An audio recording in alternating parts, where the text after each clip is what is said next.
This is the story of Hoover Dam, one of America's 7 modern civil engineering wonders.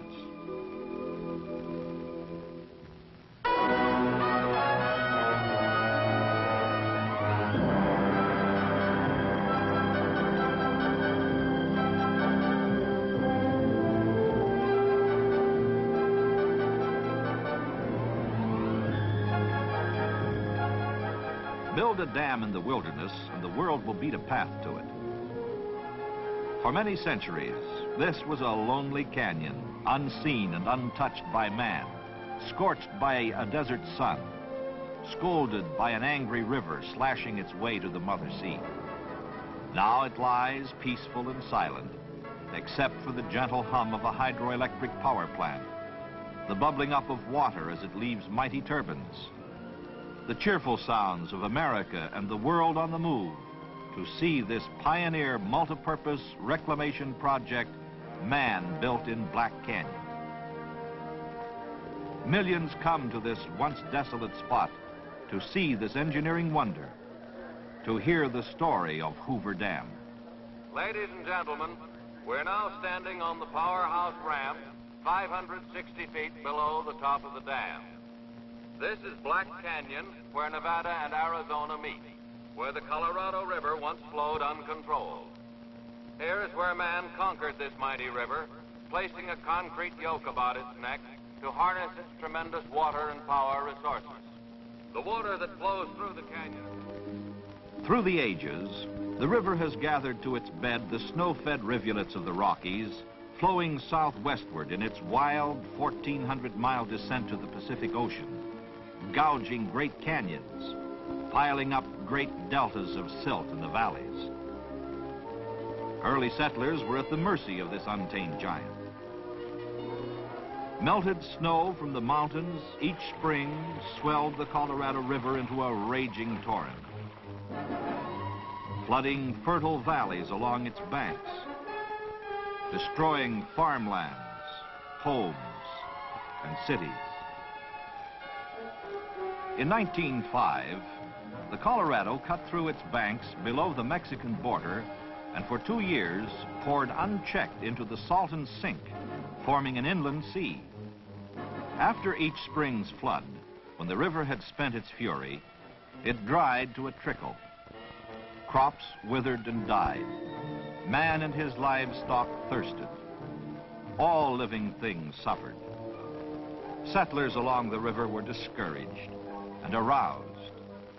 Some gave up and went elsewhere. Others stayed to fight. The river had to be regulated, controlled in a year-round flow if they were to succeed. No more floods, no more droughts. Arthur Powell Davis, first reclamation director and chief engineer, understood their problem. For years, he had traveled up and down the river, surveying, studying. Build a high dam in a deep canyon upstream to control the river, he reasoned. In 1918, Davis reported his findings and proposals to Congress. Congress responded in 1928, passed the Boulder Canyon Project Act, authorizing construction of Hoover Dam to control and regulate the Colorado River, and the All-American Canal System to deliver water to farmlands on the lower river. In 1930, President Herbert Hoover, for whom the dam is named, signed the appropriation bill to begin construction. Under a contract awarded in March 1931 to 6 companies incorporated, a combine of 6 major construction firms, men and machines went to work to build this dam of unprecedented size, this modern civil engineering wonder. Reclamation engineers rushed to completion specifications and design drawings. Crews at the dam site completed their surveys and investigations. The thunder of man's determination to conquer the Colorado reverberated between the sheer cliffs of Black Canyon as construction got underway. The first major task was to divert the river around the dam site. To do this, 4 tunnels, 2 on each side, were drilled through the canyon walls. Each 56 feet in diameter, they averaged 4,000 feet in length. drill holes were packed with dynamite and blasted. After each explosion, shovels and trucks entered the tunnels, mucked out the shattered rock, and dumped it in nearby gulches. Workmen excavated over 1.5 million cubic yards of blasted rock material from the 4 tunnels in 13 months. The tunnels then were lined with concrete 3 feet thick.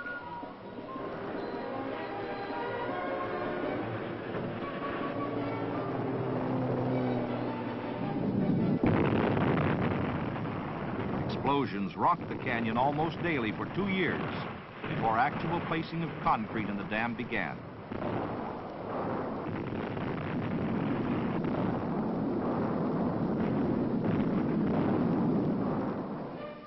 Acrobatic workmen called high-scalers prepared the canyon walls for each blast.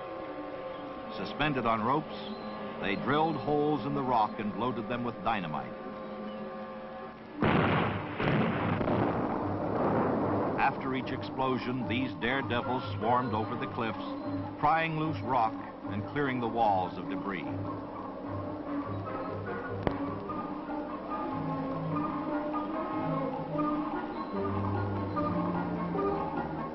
In November 1932, the Colorado River was diverted. Under control for the first time in its history, the river flowed around and past the site. Men and trucks dumped an earth and rock embankment across the canyon below the tunnel openings, forcing the river from its age-old bed through the huge diversion tubes. A second earth and rock dam was thrown across the river above the tunnel outlets downstream, keeping water from backing into the foundation area. Isolated and protected from the river by the 2 coffer dams, the site was pumped dry. Men and machines dug 135 feet below the old river level to reach bedrock for the dam's foundation, excavating over 2 million cubic yards of rock, earth, and sand. As cleanup of the dam site exposed the ancient bed of the Colorado River, geologists read the history of what happened ages ago. Workmen cleaned and prepared bedrock surfaces to receive the first concrete, assuring utmost stability for Hoover Dam's foundation. 12 miles upstream, drag lines excavated sand and gravel for the dam's concrete from an old stream bed deposit on the Arizona side. A train hauled this raw material to an aggregate plant across the river, a few miles above the dam site. Here, the sand and gravel passed through various processes of screening, grading, and washing until it emerged as unexcelled aggregate. Then it was stockpiled according to sizes to await its trip to the dam site. This processed aggregate moved as called for in a steady flow over the railroad to 2 mixing plants, one in the canyon bottom and the other on the Nevada rim. There, sand and gravel were blended with cement into a uniform mix, meeting rigid specifications for the 4.5 million cubic yards of concrete to be placed in the dam structures.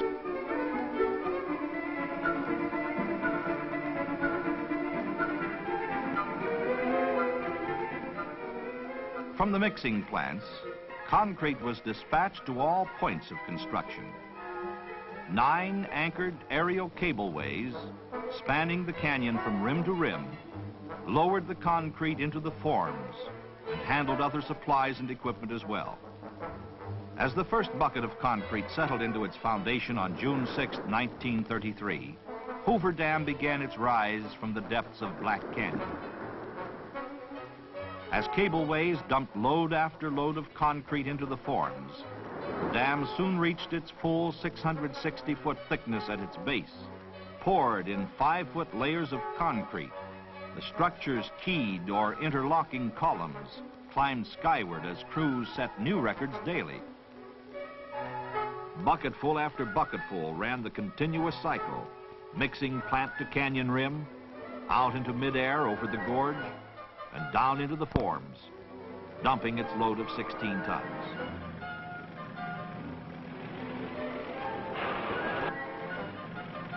Crews vibrated and compacted the fresh pours, while buckets returned again and again to the mixing plants to be filled with more concrete or other waiting forms.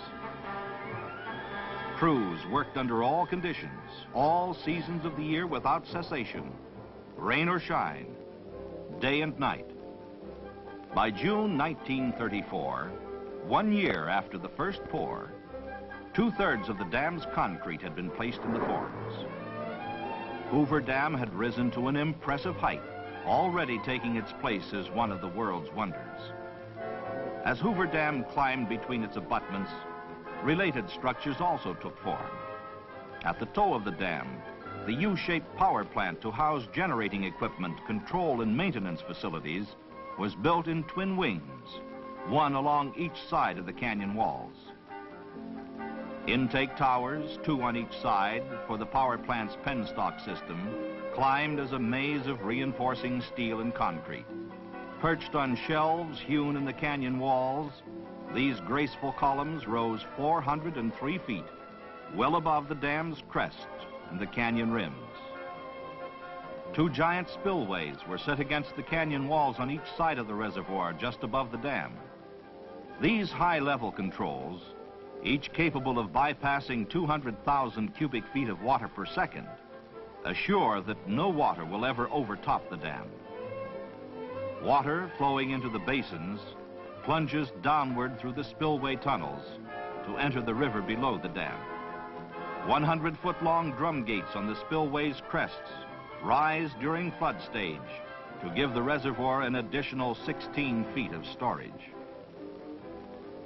Hoover Dam's penstock system called for pipes of unprecedented size, ranging from 8 1/2 to 30 feet in diameter and 5/8 to 2 3/4 inches in thickness. As it was not possible to ship units of this size across country, steel plate was brought from eastern rolling mills.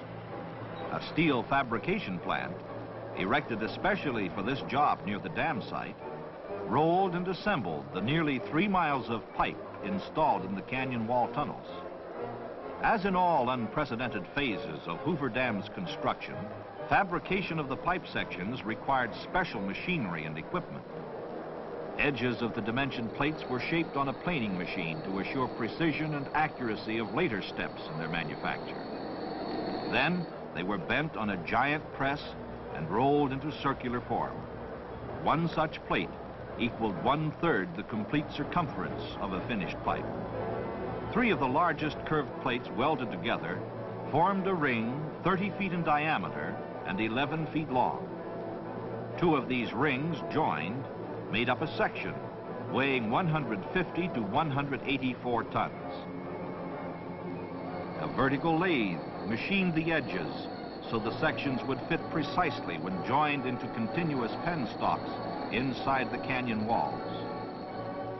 A train passing through one of the 30-foot sections reveals their comparative size. When the intake towers and their connected tunnels were ready to receive the penstalks, a specially designed trailer hauled the sections one at a time down the highway from the plant to the dam site. At the canyon rim, a 150-ton cableway relieved the trailer of its tremendous burdens, swung the pipe sections out over the gorge, and lowered them under absolute control.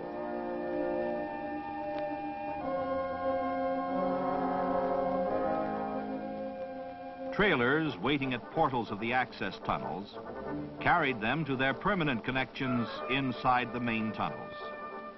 The pipe sections were hoisted into location with cables and joined end-to-end pressure pins to form continuous conduits between the intake towers, turbines, and outlet valves. While this and other work on appurtenant features was going on, a continuous stream of concrete had been pouring into the dam forms. The structure neared its full height of 726 feet, far above the crest of any other dam yet built by man. On May 29, 1935, 2 years after they had begun pouring, crews placed the last concrete in Hoover Dam, a total of 3¼ million cubic yards. This modern civil engineering wonder stood completed 2½ years ahead of schedule. On September 30th, 1935, President Franklin Delano Roosevelt dedicated Hoover Dam to the nation's progress. He praised its designers and builders. The dam stood like a sentinel, white and beautiful in the desert sunlight, guarding the river and its downstream wealth. Floodwaters lapped helplessly against its arched back as the reservoir filled. This man-made inland sea spread into the valleys and canyons among the colorful hills and mountains. Hoover Dam had conquered the Colorado. Turbine pits to hold Hoover Dam's 17 big hydroelectric units were built into the powerhouse. Generator installations began in 1935. The first generator, Unit N2, began commercial operation October 26, 1936, to serve the city of Los Angeles. In ones and twos, the generators filled the pits as demand for electrical energy in California, Nevada, and Arizona called them into service. Finally, in 1959, manufacture and installation of the last generator, N8, began. For 25 years, the N8 pit had lain dormant and silent, except for the hum of other Hoover generators. Now, as more generating capacity was needed, contracts were awarded for the generator's manufacture and installation. Plants throughout the nation fabricated N8's many parts. The design of N8 followed that of other Hoover generating units. It is a 95,000 kilowatt, 60-cycle, 16,500 volt generator driven by a 115,000 horsepower turbine. Falling water from the reservoir, which spins and powers the turbine wheel, is controlled by a huge butterfly valve, which permits the water to flow to the turbine from the feeder penstock.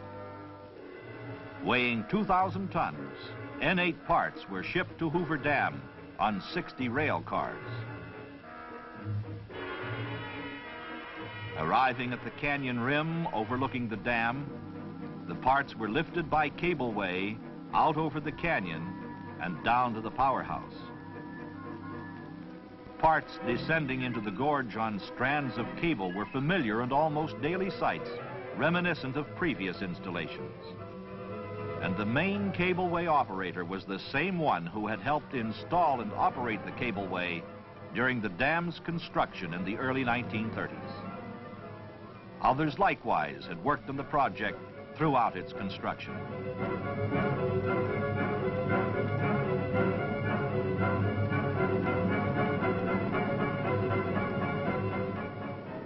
Inside the Nevada wing of the powerhouse, technicians assembled and installed the mass of electrical cargo. Crews prepared the N8 pit to receive the new generating unit. They removed temporary slabs over the turbine and relief valve outlets to the tail race or river. Liners assembled in these openings were set in concrete. The turbine's scroll case sections were lowered into the pit. The sections were leveled, bolted together, and aligned. The completed scroll case was then anchored in concrete. Later, the turbine's water wheel, attached to the bottom end of the shaft, was installed inside the case.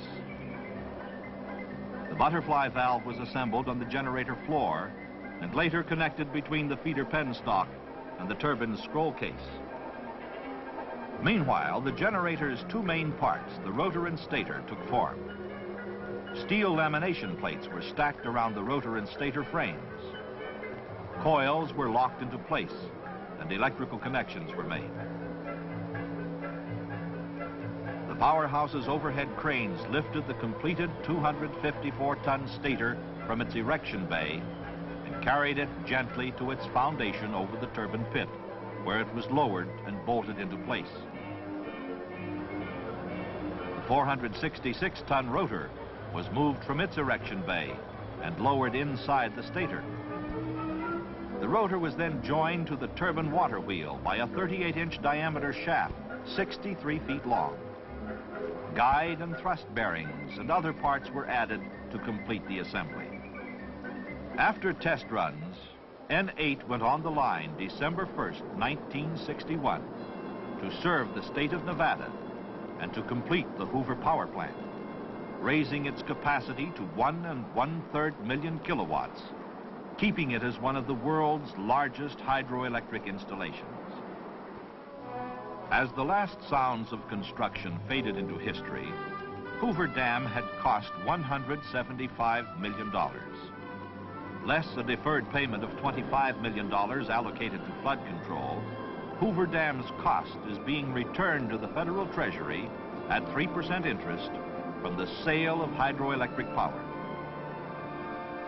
Hoover Dam has fulfilled the hopes and expectations of those who envisioned this great reclamation project. Colorado River waters that once destroyed man and his property now serve him. The Colorado pours its waters into Lake Mead, named for Dr. Elwood Mead, Reclamation Commissioner during construction. Lying calmly behind the dam, these waters await need by downstream users.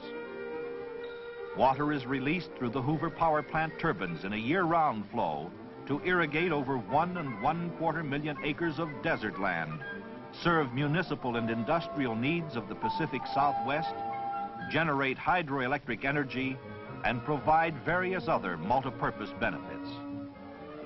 The clear waters of Lake Mead have opened up a vast new recreational fish and wildlife vacation land for America. Millions beat paths to this one-time wilderness along the Colorado River to picnic, go boating, swim, fish, and enjoy these important outdoor reclamation products.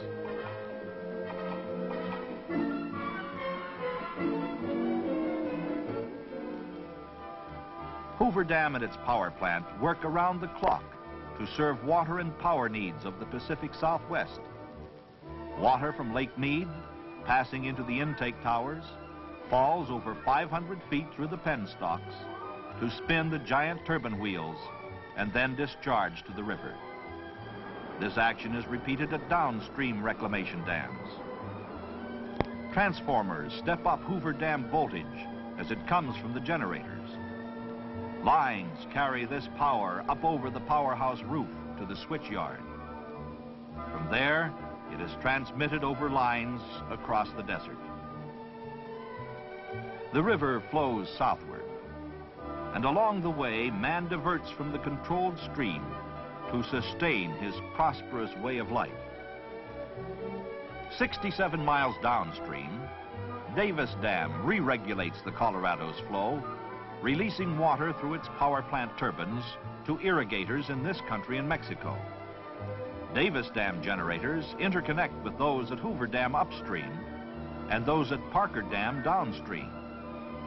This energy goes out over transmission lines of the Parker-Davis project to farms, homes, and factories.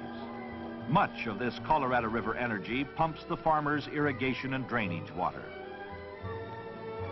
Parker Dam, 155 miles downstream from Hoover Dam, was built with funds advanced by the Metropolitan Water District of Southern California. Parker Dam provides a forebay for the district's Colorado River Aqueduct, another one of America's 7 modern civil engineering wonders. Electrical energy from Parker and Hoover power plants pumps water along the aqueduct. This waterway delivers municipal and industrial supplies to the Los Angeles and San Diego coastal areas. Parker Dam also controls floods. Below Parker Dam, Headgate Rock Dam diverts water to Colorado River Indian Reservation lands in Arizona. And farther downstream, the Palo Verde Diversion Dam sends water to the Palo Verde Irrigation District, oldest irrigation development on the Colorado River. At Imperial Dam and Desilting Works, 300 miles downstream from Hoover Dam, Colorado River water enters river-sized canals to irrigate farmlands in California and Arizona. The All-American Canal System carries part of the Colorado's flow westward to the Yuma, Imperial, and Coachella valleys. When water reaches its farthest point on this canal system, it has traveled nearly 500 miles after leaving Hoover Dam and has required 10 days to make the trip. The Gila Gravity Main Canal takes water from Imperial Dam south and east to valley and mesa lands of the Gila and Yuma auxiliary projects.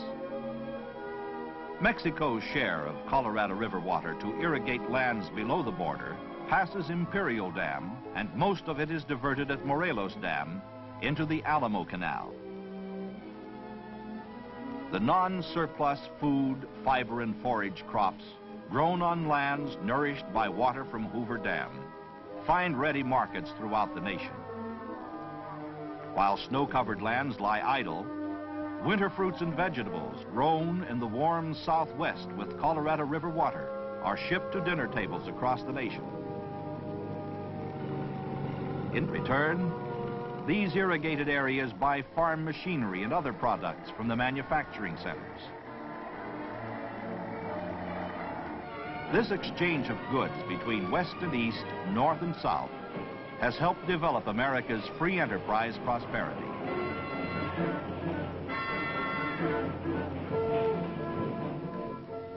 Hoover Dam has pointed the way to the fullest utilization of the Colorado River's resources. Man is adding other mighty reclamation projects to the stairway of dams on the Colorado River. In northern Arizona, Glen Canyon Dam has joined Hoover Dam in conquering and regulating the Colorado. Potential sites in other canyons on the Colorado River await the day when they, too, will cradle mighty multi-purpose dams. These developments will write new chapters in the story of Hoover Dam, truly a modern civil engineering wonder.